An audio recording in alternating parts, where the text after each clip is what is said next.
ఎంకిపెల్లి సుబ్బు చావుకొచ్చిందనే సామెత వినే ఉంటారు. ప్రస్తుతం హైదరాబాద్ నగరంలో అద్దెకుండే వారికి ఈ సామెత అతికినట్లు సరిపోతుంది.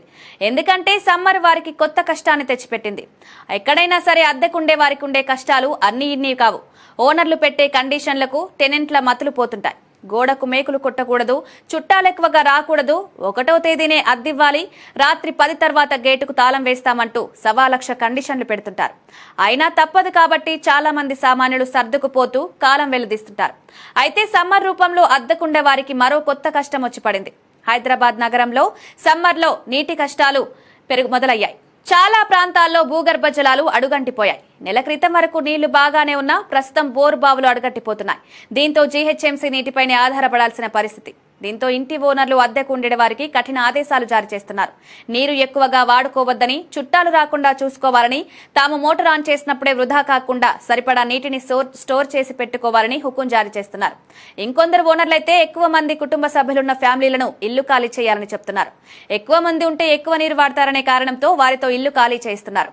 మరికొన్ని చోట్ల ఇంటి ఓనర్లు ట్యాంకర్లతో నీటిని తెప్పిస్తున్నారు. అయితే సాధారణంగా ఇల్లు అద్దెకిచ్చిన వారి నీటి సౌకర్యం కూడా కల్పించాల్సి ఉంటుంది. కానీ అందుకు భిన్నంగా ట్యాంకర్లు తెప్పించినందుకు అద్దెకుండే వారి వద్ద నుంచి డబ్బులు వసూలు చేస్తున్నారు. ఇప్పటికే మెయింటెనెన్స్ రూపంలో రెంట్ కాకుండా అదనంగా డబ్బులు తీసుకుంటున్నారని, అదే చాలదన్నట్టు ఇప్పుడు వాటర్ ట్యాంకర్లు తమ వద్దే ముక్కుపిండి డబ్బులు వసూలు చేస్తున్నారని టెనెంట్లు ఆవేదన వ్యక్తం చేస్తున్నారు. దిస్ ఇస్ టూ మచ్ అనుకుంటూనే వారు అడిగినన్ని డబ్బులు ఇస్తూనే ఉన్నారు. పోయిన నెల క్రితం వరకు మంచి మాట మర్యాదతో సత్సంబాలు మెయింటైన్ చేసిన ఓనర్లు, టెనెంట్లు ఇప్పుడు ఉప్పు నిప్పులా మారుతున్నారు. వాటర్ విషయంలో గొడవలు తలెత్తుతున్నాయి. దీంతో కొందరు ఇల్లు ఖాళీ చేసి వెళ్లిపోతున్నారు. ఇలా సమ్మర్ అద్దెకుండే వారికి కొత్త కష్టాన్ని తెచ్చిపెట్టింది. అయితే కొందరు ఓనర్లు మాత్రం రెంట్కుండే వారికి ఎటువంటి కష్టం కలగకుండా నీటి జాగ్రత్తలు తీసుకుంటున్నారు.